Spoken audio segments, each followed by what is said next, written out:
Sonia Jackson, a concerned mother, acted swiftly to call the police and report her son's disappearance. During her shift, she explained how her son had gone out to meet a friend and never came home. The local police department immediately launched an investigation, and the local news covered the story extensively. Regular 15-year-old Seth Jackson, named Jackson, lived in Summerfield, Florida, with his parents, Scott and Sonia, and 2 elder siblings. He was just an average kid with a passion for animals and a dream of competing in the UFC. At 18, his parents enthusiastically agreed to pay for him to enroll in a training program. When he started seeing Amber Wright, though, things took a very negative turn. They were both 15 years old, but their love was doomed to fail. Innocent and lovely relationships are the norm for people like this. As the days go by, the initial joy wears off, and something unpleasant takes its place. When Amber started seeing an older man, everything went downhill quickly. Mike Bargo, age 18, was the perpetrator. It was brief, but Seth says it traumatized him deeply.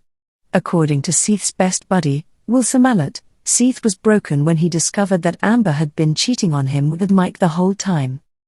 Will saw that Seth was quite upset and texting someone urgently on the phone as they drove back from meeting a friend at 9 o'clock that evening, April 17, 2011. If you hadn't told Will, he never would have guessed that this was the final time he'd see his pal alive.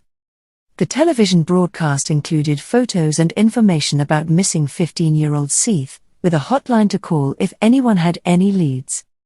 The police in Summerfield were canvassing the area and questioning everyone who might have seen him before he disappeared. The news, though, was enough to change their minds.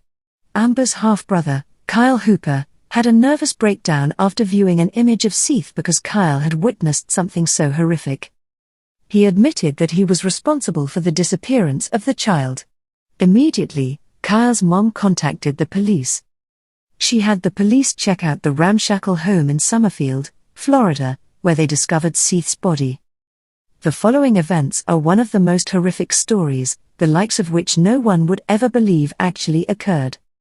5 youths between 15 and 20 were detained as suspects and sent to the police station. According to Kyle's statement, he and his friends Justin Soto, Amber Wright, Charlie Ely, Mike Bargo, and Bargo were all involved in the disappearance. Despite the case's resolution, the accused still needed to take responsibility for their actions. This led to a string of questioning and strategies. Keep an eye out. Check out the video by clicking the link below. Justin. Here we have Justin being questioned by the police. Police personnel are prepared to use investigation techniques that put the suspect at ease, allowing them to go through their defense more easily. The investigator starts by asking basic inquiries and making small talk about putting them at ease. To put the suspect at ease, the investigator makes light conversation on insignificant topics, like Justin's tattoos. However, it is only afterwards that she discovers a peculiar scar. Justin says he has a cold and a cough. However, stress can also trigger coughing. The coughing becomes more severe when questioning centers on the actual day of the murder.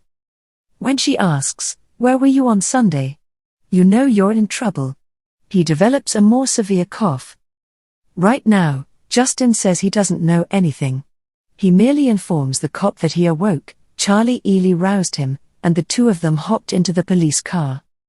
This makes no sense, as someone being taken there would naturally want to know why. But let us keep an eye on the future. All the suspects shared a home with Charlie Ely except for Amber Wright. But Amber frequently stayed the night. Now that Justin had been caught lying, he first denied knowing the kid from the news, but then he learned the boy's identity and agreed to meet him with his roommates. He mentions being shot even though it hasn't been reported anywhere. Until now, that is. The video then cut to Charlie. In particular, this one exemplifies how sophisticated interrogations may become through nonverbal cues. For 20 minutes before the start of the interrogation, Charlie was closely watched, and it was clear that she was anxious and worried. Oh well, she finally let it all out.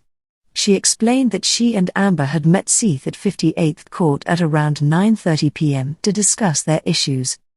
What's fascinating is Amber's account of Seth's abuse towards her. They had a phone conversation and arranged to meet at 9:30 that night. That is not something I'd expect from a 15-year-old.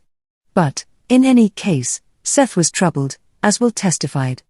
Amber's account gave the impression that Seth intended to make amends. Yet, the recovered messages demonstrated the opposite to be true. Of course, in such situations, each suspect is questioned individually to uncover some contradiction that may ultimately lead to a confession. The final film showing the kids' reaction to crime should be played. Meanwhile, Mike was discovered while hiding in the house he shared with his girlfriend. He admitted guilt and surrendered to authorities.